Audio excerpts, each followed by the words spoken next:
Shalom, shalom, bien-aimés dans le Seigneur. Lelo na ye kolobela likambi ya évangélisation. Évangélisation eza mission munene Nzambe apesi biso sur cette terre. Bible lobi Jésus-Christ a lobi na Matthieu 28, 19. Matthieu 28, 19.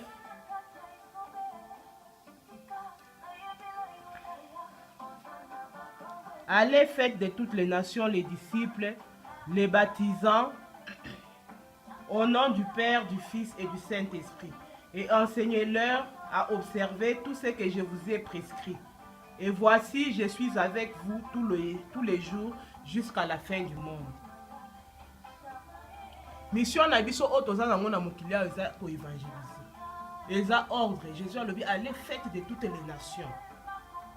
Mais eza na biloko mosusu oyo ezo empêcher biso ko évangéliser. Dia da établir ba distraction ebele. Donc eza pe tellement kitoko ke et ko faire oublier biso mission na biso sur cette terre. Eza na ba âme perdue partout. Mais ba distraction pe combien belé. On a ko captiver biso kana ba distraction. Ba téléphone,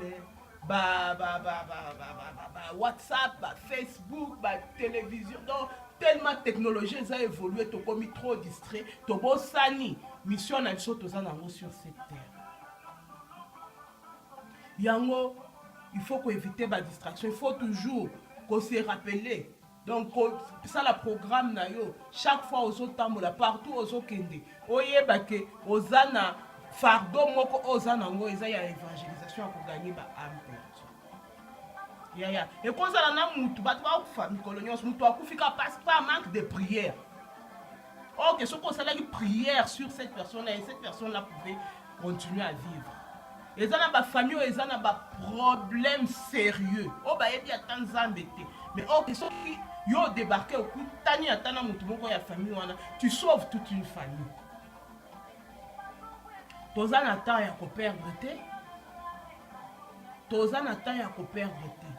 Zala focus na kotanga Bible, na ko prier, na ko salela Nzambe. Pe avant bima évangélisation ko bima ka boyete.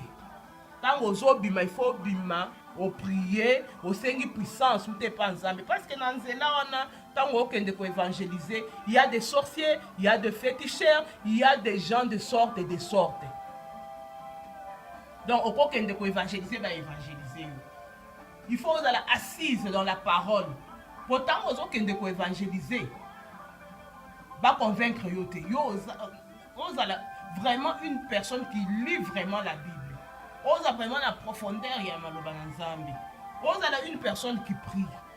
Okokutana ba magicien, okokutana ba sorcier, okokutana ba musulman, okokutana ba ndenge na ndenge o bazana forme okona yote. Et avant obima sambele na ba âme wana sambele Nzambe acha na nzela na yo ba âme o yo penza il faut on Nzamba lingi penza que yo okutana na bango sambele na bango déjà touche Nzamba toucher déjà mitema ya bato yo okutana na bango yango eloko ami balé ezaki il faut kolongo la timidité. Apôtre Paul azolo ba Timothée 2 Timothée 1:7 Azoloba na ye. Je lis au nom de Jésus.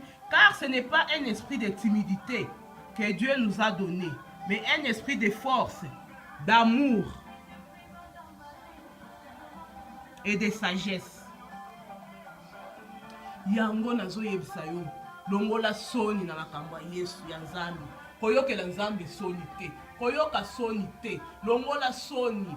Zala donc concentré na oyo ozosala. Kokende na soni te na makambo ko évangéliser. Kokende na soni te. Évangélise vraiment na force parce que Jésus balobi il nous a donné l'esprit de force, d'amour, pas un esprit de timidité.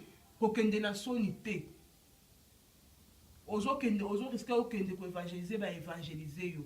Okoko maboye era ko évangéliser il faut ko yebe loko kendeli. faut pas causer esprit faible mutu mosusu akomona yo oke koévangéliser osambela na église wana oyebi certain ser wana oyebi ke asali bo yo mpe okoti lisolo obosani eloko okendaki nango obosani ke oke kosala mosala na nzambe okoti lisolo et puis tu pars à l'évangélisation, tu ne sais même pas défendre ton église, tu ne sais même pas défendre ton pasteur bakoya wana baba pasteur na bino boya bo yo mpe biloko yango tosala yango mpe ka boye tosala yango ka mpona nzambe mais la pasteur wana mais tu es à côté yeba place au téléméli imagine toi une âme gagnée, c'est la fête dans le ciel, mais si toi tu crées des fêtes dans le ciel, tu as l'occasion de créer les fêtes dans le ciel, nzamba kosalela yo nini, nzamba kosalela ebele, bénédiction aux la partage na yo, bonne santé aux la partage na yo, donc oko souffrir te